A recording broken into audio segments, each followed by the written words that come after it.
जो होता है अच्छे के लिए होता है। यमराज अपने यमदूत को धरती पर एक औरत को लेने के लिए भेजते हैं। जब वह धरती पर उस औरत के पास पहुंचते हैं तो वो देखते हैं कि उस मृत शरीर के पास 2 बच्चियां होती हैं। एक बच्ची अपने माँ के साथ खेल रही थी और एक बच्ची रोते रोते सो गई थी। वह देखकर यमदूत को अच्छा नहीं लगा और वह उस मृत शरीर को बिना लिए ही यमलोक चले गए। वहाँ जाकर वह यमराज को बोले कि हे प्रभु, क्या हम उस मृत शरीर में थोड़े समय के लिए जान नहीं डाल सकते, क्योंकि उसकी बेटियां बहुत छोटी छोटी हैं। पिता न होने के कारण वह अनाथ हो जाएंगी। यमराज जी बोले कि तुमने उस मृत शरीर को न लाकर अच्छा नहीं करा, यह करके टीम परमात्मा के काम में विघ्न डाल रहे हो। इसके लिए तुम्हें सजा दिया जाएगी। यमराज ने कहा कि तुम धरती पर चले जाओ और तब तक वापस नहीं आना जब तक तुम अपनी मूर्खता पर हंसी ना उड़ाओ। यमदूत धरती पर चले जाते हैं। यमराज द्वारा सर्दी के कपड़े न दिए जाने पर यमदूत ठंड के मारे ठिठुर रहा था। उसी समय वहां से एक व्यक्ति जा रहा होता है। उसे यमदूत को ऐसी हालत में देखकर बहुत दया आ जाती है। उस व्यक्ति के हाथ में एक कम्बल था जो कि वह अपने बच्चों के लिए ले जा रहा था, परंतु उसे दया आ जाती है और वह कम्बल यमदूत को दे देता है और उसे अपने साथ घर चलने के लिए कहता है। जब वह व्यक्ति घर पहुंचता है तब उसकी बीवी उससे पूछती है कि क्या तुम बच्चों के लिए कम्बल नहीं लाए? तब वह व्यक्ति बताता है कि यह कम्बल मैंने इनको दे दिया।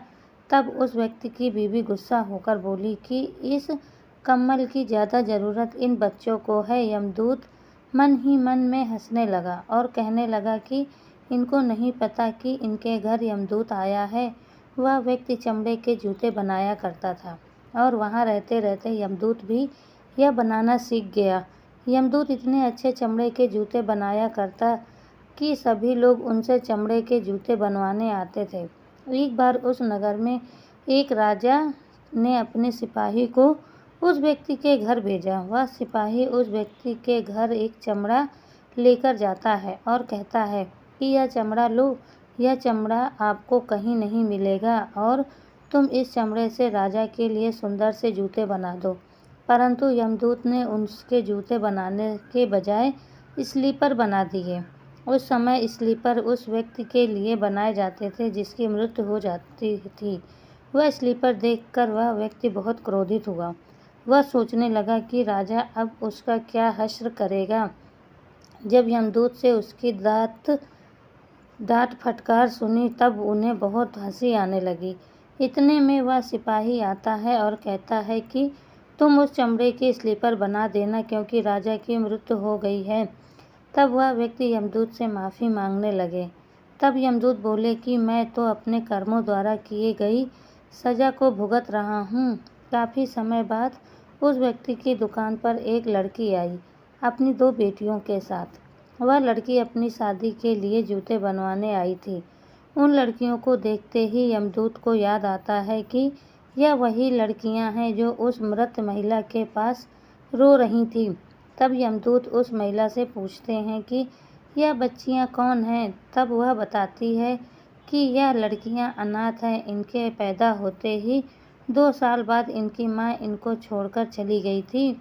मेरे पास भी संतान नहीं थी, इसीलिए मैंने इन्हें गोद ले लिया और मेरे पास बहुत संपत्ति है और आगे जाकर यही दोनों मेरी संपत्ति की मालकिन बनेगी। तब यमदूत को खुद पर हंसी आई। उसे अपनी मूर्खता का एहसास हुआ। तब वह 3 बार हंसा। फिर वह व्यक्ति यमदूत से कहता है कि आप 3 बार हंस चुके हो, अब आप मुझे अपनी हंसी का कारण बताइए। तब यमदूत उस व्यक्ति को सारी बात बताता है और कहता है आज मुझे पता चला कि जो होता है अच्छे के लिए होता है। जो हो रहा है वो भी अच्छा हो रहा है और जो होगा वो भी अच्छे के लिए होगा। परंतु अगर कोई किसी महिला के साथ गलत कर रहा है, उसके साथ अन्याय कर रहा है, तो वह अच्छा नहीं है। यही आज की सच्चाई है। अन्याय को सहने सहन नहीं करना चाहिए, अन्याय के खिलाफ आवाज़ उठानी चाहिए।